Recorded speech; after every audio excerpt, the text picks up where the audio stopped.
local, we cover our own underground classics from our favorite time zone. Along with our guests, we'll take you back in time. It's the 709 Rewind with Richie, Keith, and Brian.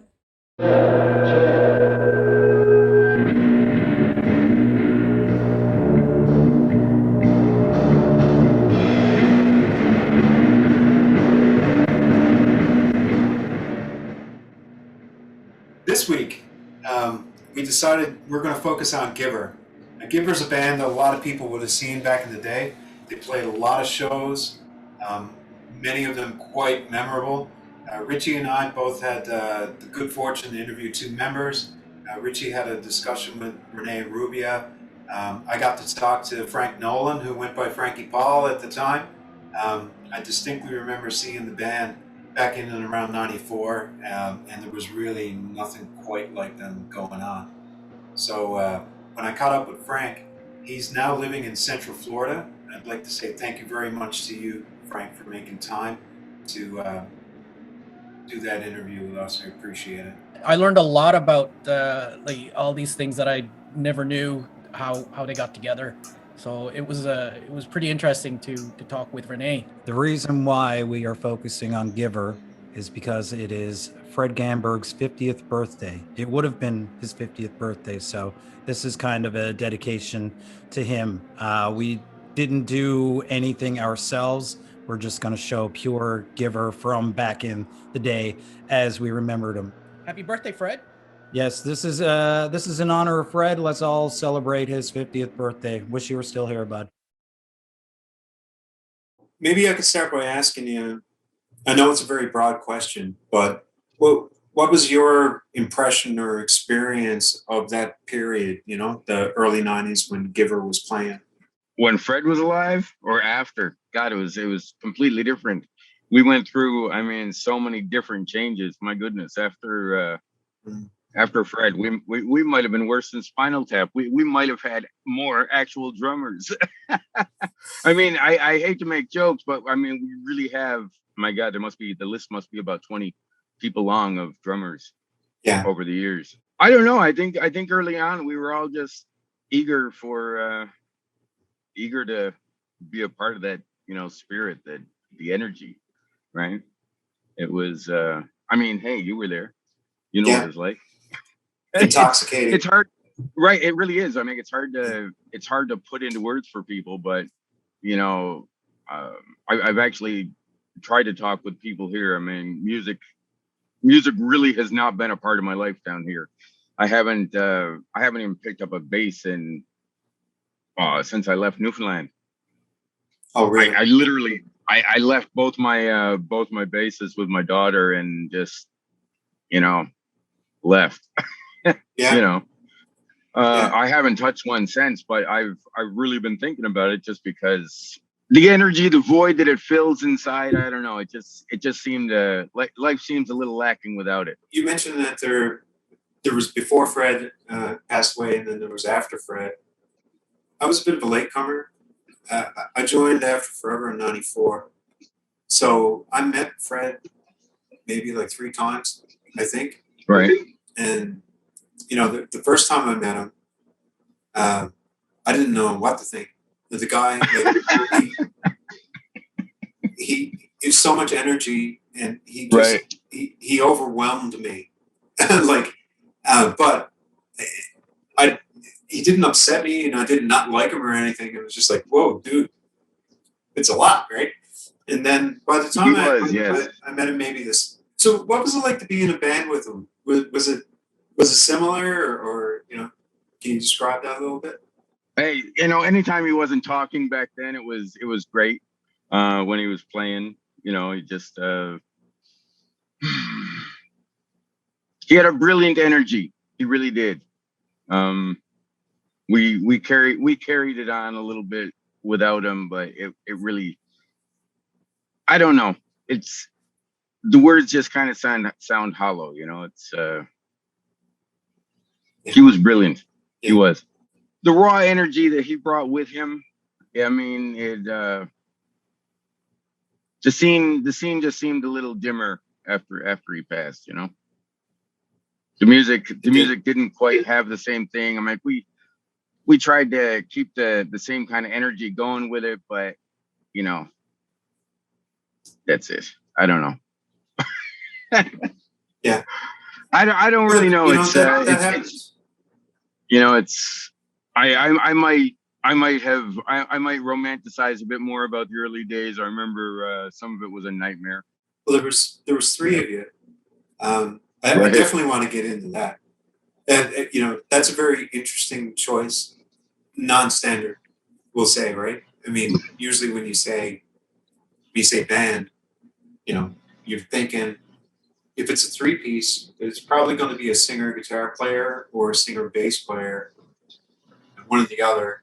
There'll be a guitar and a bass and a vocal and drums, but not in the Right. case of Giver. I'd actually bought That's interesting. I bought a guitar from Marcel Vandier about and I put 6 bass strings on it, and we tried that first and it didn't work. I might have ruined the neck on that guitar, but it didn't work. Yeah. So you know, we tried it, you know, just with the bass. At the time I really had a problem with squealy guitars. I didn't like that high pitched squealy sound. I mean, a few times, you know, when Richie had, you know, come in and play with us years before, and you know, Rod Lock at the time came and played with us, and in the later years, you know, Johnny Fisher was playing with us kind of fairly regularly for a while, you know. I mean, it totally had a different sound, but all those guitarists, they weren't. All those guitarists are cut from a different cloth, as it were. The sound preference that you get between like bassists and guitarists, I don't know. It's just bass has a better sound even with the feedback. I just always liked it better. It was way different from what I was doing, that's for sure. I mean, as a bass player myself, you know, struggling to find space in between a couple of very, very heavy guitars and very busy drummers, you know, sometimes very envious of your position there, because, you know, you're pretty much carrying the rhythm and the melody and hey, for a while, and gluing a singer and a drummer together. Ray used to play with us for a bit with the we'd have like the 2 basses, so I'd be playing lead bass and they'd be playing like rhythm bass, right? And when Liz was with us for a while, Mike Kane was playing second bass. Oh yeah. Yeah, all those cool. The only other those jams were fun. And Ted Sampson, he used to play with us with the second bass, and his little buddy from up the shore, I can never remember their names. I think Ryan to play the drums, and Ted would fill in on the bass. We had all sorts of different arrangements over the years. Tracy Cole was singing for a little bit, and then Tracy actually started playing backup bass, and Janelle Taylor started singing for almost a year, maybe 14, 16 months. That's a long time. Yeah. But then they wanted to give it up, and we managed to refriend up with Rene, let him back in. And of course, after that, you know, things sort of went downhill, you know. All the time that you spent playing with Giver, if you could pick one show to say, that was my favorite, which one would it be? Oh, with all the different lineups? Gosh, I don't know, really. The original lineup with Fred, probably opening for the Problem Children. I was a huge fan of them at the time. They were like a Toronto hardcore band. So we got to play with them in the, I think the old Alliant building on Duckworth Street. Yeah. There was I really can't remember the name. Richie will know the name of it, but there was like a gallery there on the first floor, and we got to play in there. And that was one of the early years. And that was probably one of my favorite gigs. Awesome. I think that would probably have been like, oh goodness, that would have had to have been like 94. 94 was a big year. Like there was a lot of big shows. There was a lot of bands. It was like the peak of it to me. 94, 95 or so. From when I was playing, sure, but the bands that I love that got me there would have been like the bands in like the mid to late 80s. Before Liz Band, you know, there was like Red Scare and Tough Justice were one of my favorite local hardcore bands, and Waffet with Clark and Ken. Those are the bands that kind of drove me to want to do that weird eclectic thing that we ended up doing. I don't know. I remember the scene from when the like first, second to third year I went to Canada, you know, and the whole punk thing was just thriving. All the hardcore scene was just opening up. The bands were all a lot different. Then I finally got around to starting to do it, and I couldn't play for shit, but we made it work anyway. Figured out a couple of things to play and just ran with it. Rock and roll, you know, go for right? it. And Yeah. that's all it is. Thank you so much for going out of your way from so far away to talk to me about Giver. I really do appreciate it. Oh, thank you. It's been good. Yeah, so I seen you come along afterwards and join up the band. So I'm gonna ask you, the first question is like, when and how did Giver start? I was in a dingy little apartment off of Queens Road. We were basically bored playing the odd video games from the N64. How did you know Frank? Did you grow up with Frank? I got to get to know Frank on a more personal basis at that time, right? Yeah. And we just sort of chummed up, right? We were just mucking around for a bit, and I think we got this set of drums. I think we got it from Peter Harbin. Yeah. Okay. We had an accordion and a trumpet. Frank had this old beat up trumpet, right? Yeah. So, you know, we had the makings of a polka band, right? So what we did, like, and of course Frank had his bass, right? Yeah. And you know, his famous bass with it wasn't yet green flaky. Right. That was only done after he did a paint job.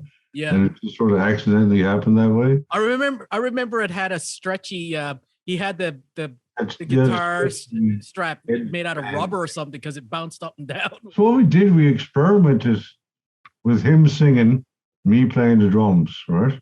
Then I started singing, and then he'd play the drums, or I'd try to muck around with the bass, and he'd play the drums and sing, right? You know? Okay. And we just sort of did that for a long time.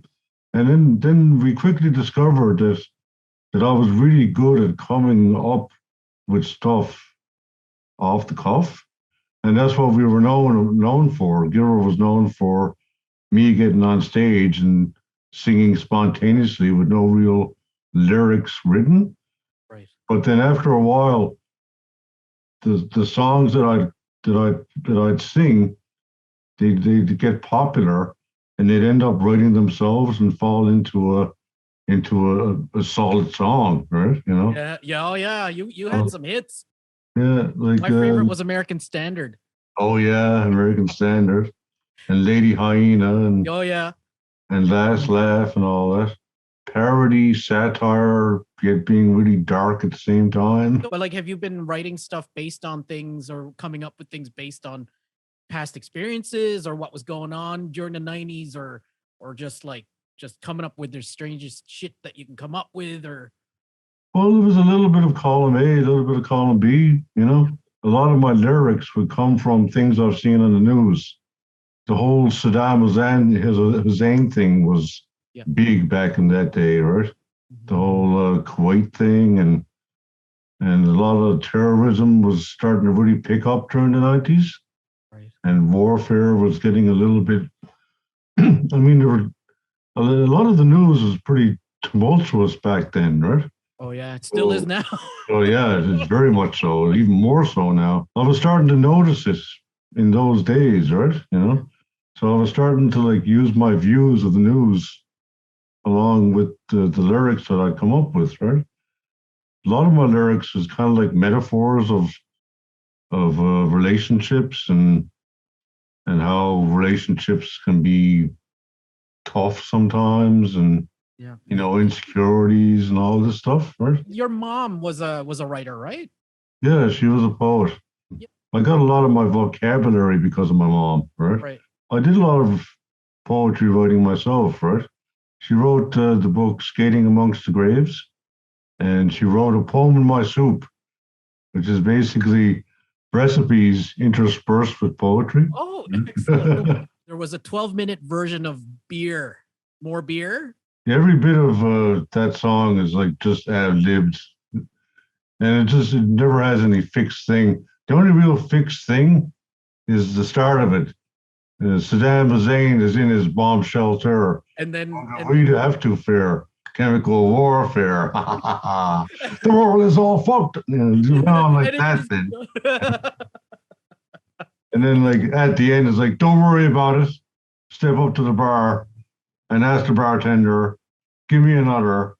And that was the party favor then, right? It was like everybody be like all fucking whipped up, you know. It was like more beer. Yes. And it was like when I get on stage and I perform, like all my Tourette's would just disappear.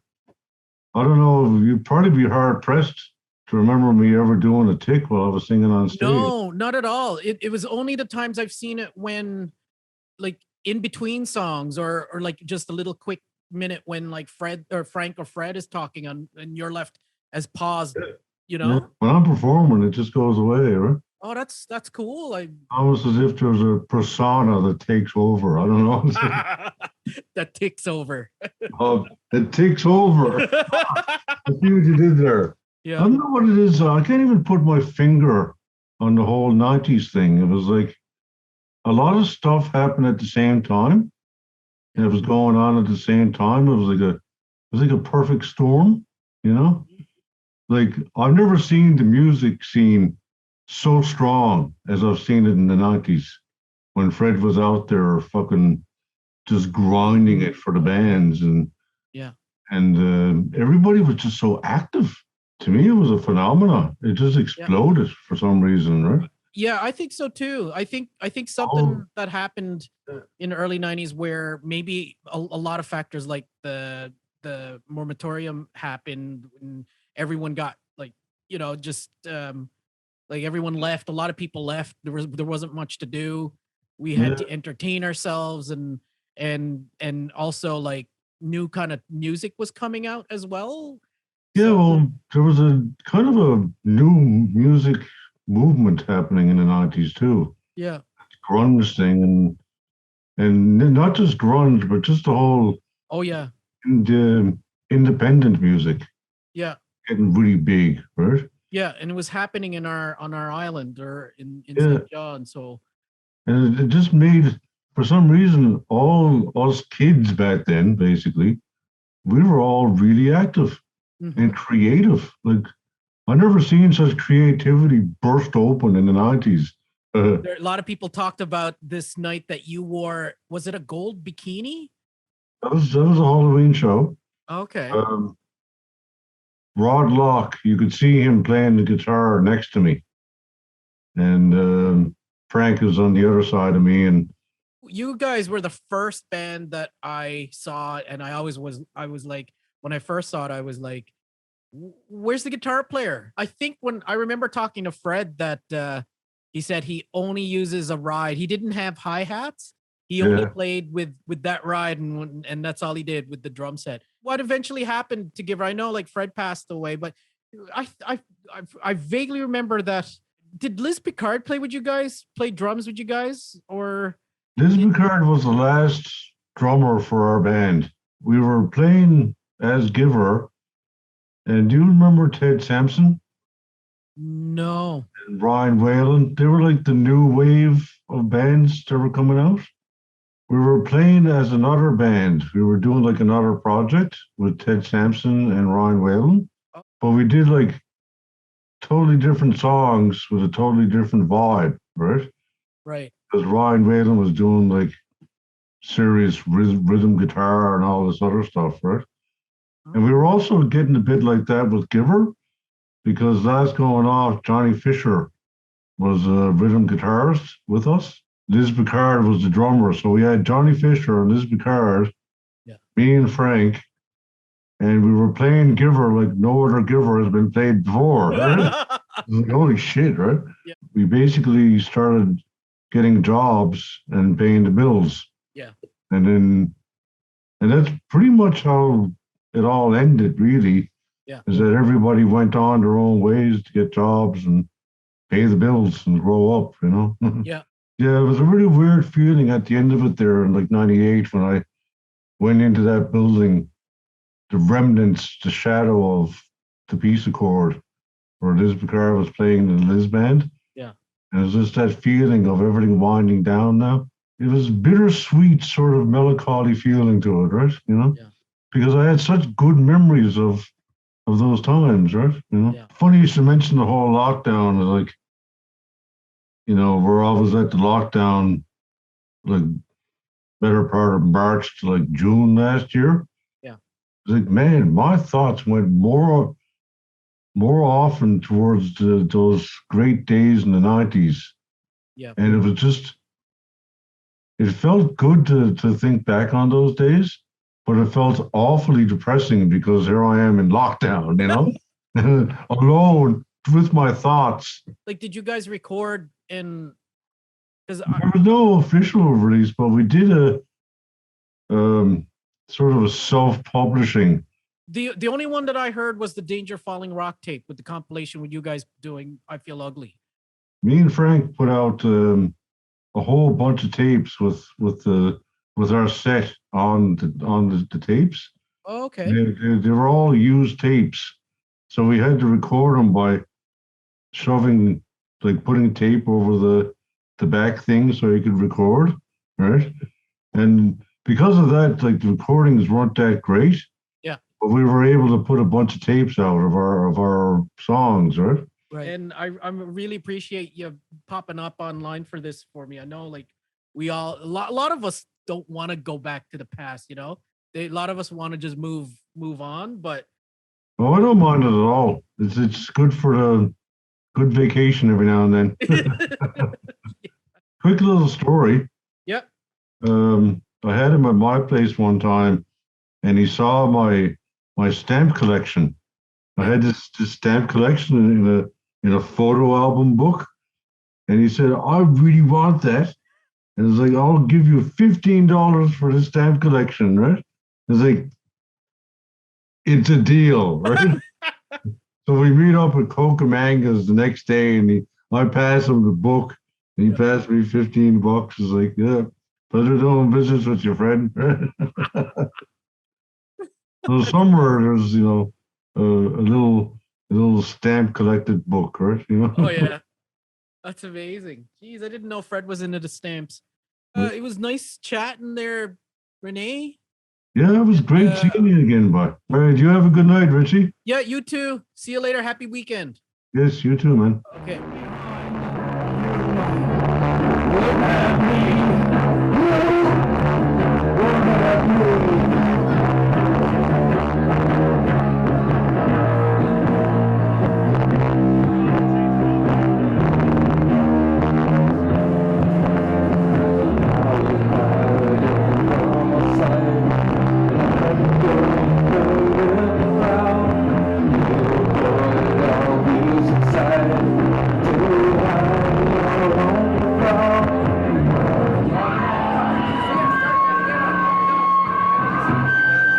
I'm sorry, we gotta start that again.